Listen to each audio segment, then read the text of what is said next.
Mesdames et messieurs, bonsoir et bienvenue dans votre flash d'information. Voici les titres.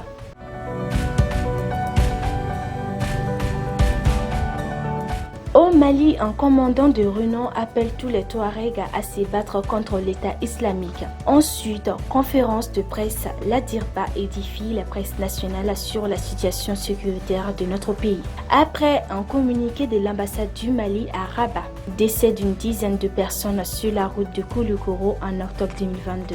Et pour finir, Hadi Macky Sall, président du Silima, sur avant-projet de constitution, une volonté de caporaliser la magistrature.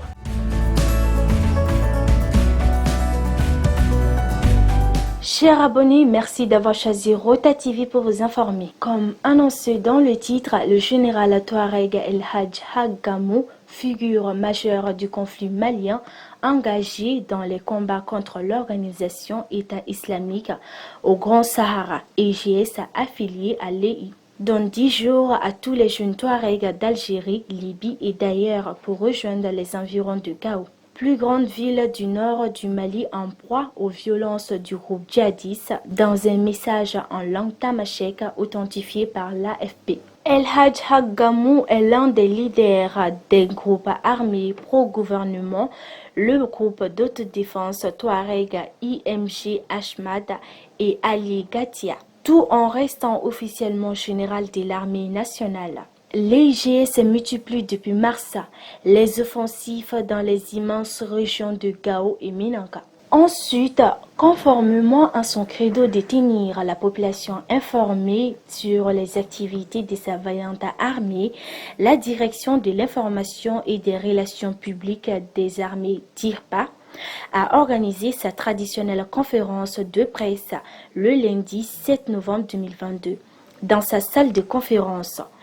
Elle a été animée par le directeur de la DIRPA, le colonel Souleymane Dambélé, avec ses côtés son adjoint, le colonel Mariam Sagara, le chef d'état-major du secteur 2 de l'opération Maliko, le colonel Ibrahim Samassa. Dans son exposé, le directeur de la DIRPA, le colonel Souleymane Dambélé, a donné un aperçu général sur la situation sécuritaire dans le théâtre centre est de l'opération Maliko et dans la zone sud du pays.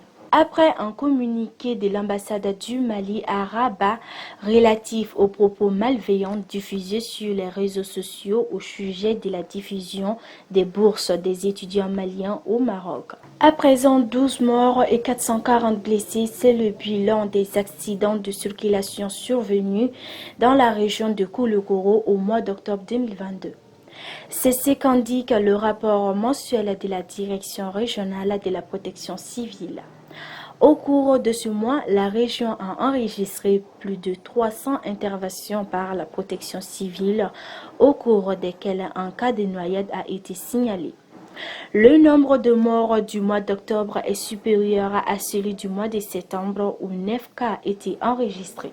Et pour finir, pour Hadi Macky Sall, président du syndicat libre de la magistrature Silima, le document en projet de la loi fondamentale est inadmissible et ne peut pas passer à l'État. Non seulement le projet est un recul pour la magistrature, c'est une volonté de caporaliser la magistrature. C'est la fin de ce flash d'information. Merci de l'avoir suivi. L'information continue sur Rota TV.